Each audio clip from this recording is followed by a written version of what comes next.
Урматтуу мекендеш, biz бүгүнкү видео сабакта Alaget такси тиркемесинде водитель айдоочу бөлүмүн кантип туура толтурууну үйрөнүп алабыз.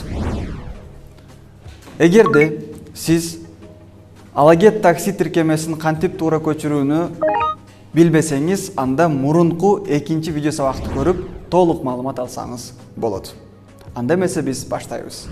Эң алгач Alaget такси тиркемесине киребиз. Начать бөлүмүн басабыз. Регистрация бөлүмүн басабыз.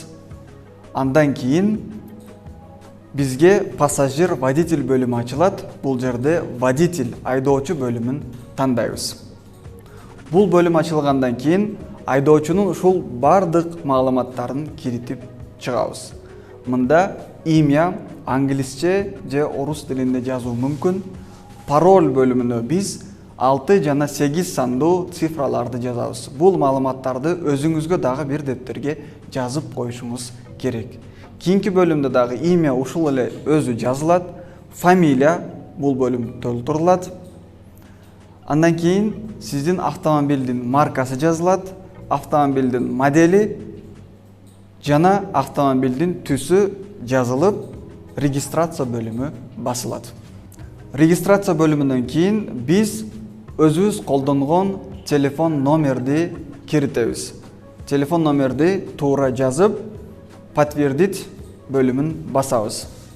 Эми биздин телефонго Alaget такси тиркемеси аркылуу код келет. Ушул кодду бул бөлүмгө жазып, подтвердить бөлүмүн басабыз. Эми кийинки кадамда өзүбүздүн автоунаанын номерин жазып, подтвердить бөлүмүн басабыз.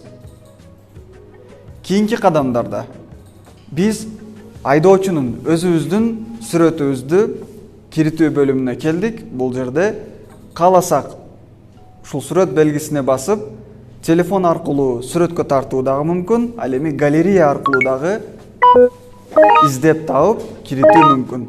Мында дагы сүрөттү тартып, сохранить бөлүмүн басабыз. Кийинки бөлүмдө автоунаанын сүрөтүн киритебиз. Мында дагы галерея аркылуу алуу мүмкүн. Кийинки кадамда биздин местоположенияны сурайт. Бул жерде биз при использовании приложения бөлүмүн тандап коебуз. Эми көңүл буруңуз, бул бөлүмдө продолжить бөлүмүн басабыз. Андан кийин биздин толук каттоодон өткөндүгүбүз жөнүндө маалымат чыгарылат. Көңүл буруңуз, ушул жерде биз өзүбүздүн ID номерди толук жазып сактап алышыбыз керек, себеби бизге керек болот. Эми биз өзүбүздүн лицевой счетту толтурсак гана биз заказдарды кабыл алабыз, принят кыла алабыз. Эгерде лицевой счетто каражат болбосо, биз заказ ала албайбыз.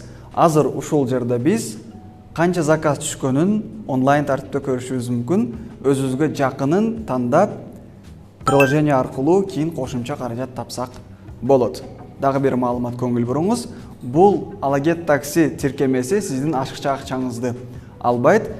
Бир эле заказ алсаңыз бул тиркеме аркылуу, тиркеме өзүнүн эсебине сиздин эсептен 10 сомду автоматтуу түрдө алып коет. Ал эми клиенттен алган акчаңыз бардыгы өзүңүздүн жаныңызда калат. Караңыз кандай мүмкүнчүлүк. Лицевой счетту кантип толтурат, бул боюнча дагы видеодо маалымат берип кетебиз. Alaget такси тиркемесиндеги лицевой счетту толтуруу үчүн өзүбүз жашаган шаардагы же айылдагы Pay24 жана O операторлорунун терминалдарын издеп табабыз. Терминалга келип, бул жерде работа в такси бөлүмүн тандайбыз. Все такси бөлүмүнө басабыз. Ушул жерде эми экинчи катарга өтүү үчүн далее кнопкасын басабыз. Экинчи катарда Alaget такси тиркемеси чыгат. Ушул тиркеменин бөлүмүнө басып, видите лицевой счет деген жерге өзүбүздүн лицевой счетту жазабыз. Туура кылып жазышыбыз керек. Андан кийин каражатты терминалга салып, далее деген кнопканы басабыз. Биздин лицевой счет толтурулат. Эми бул тиркемени колдонуп акча табууну баштасак болот. Урматтуу достор, Alaget такси тиркемеси бардык жарандар үчүн абдан ыңгайлуу тиркемелердин бири. Барыңыздарга сунуштайбыз. Alaget такси. бири-бирибизге жардам берели. Урматтуу достор, бул видео көп адамдарга жетип баруусу үчүн видеого лайк басып, досторуңуз менен бөлүшүүнү унутпаңыз. Ийгилик.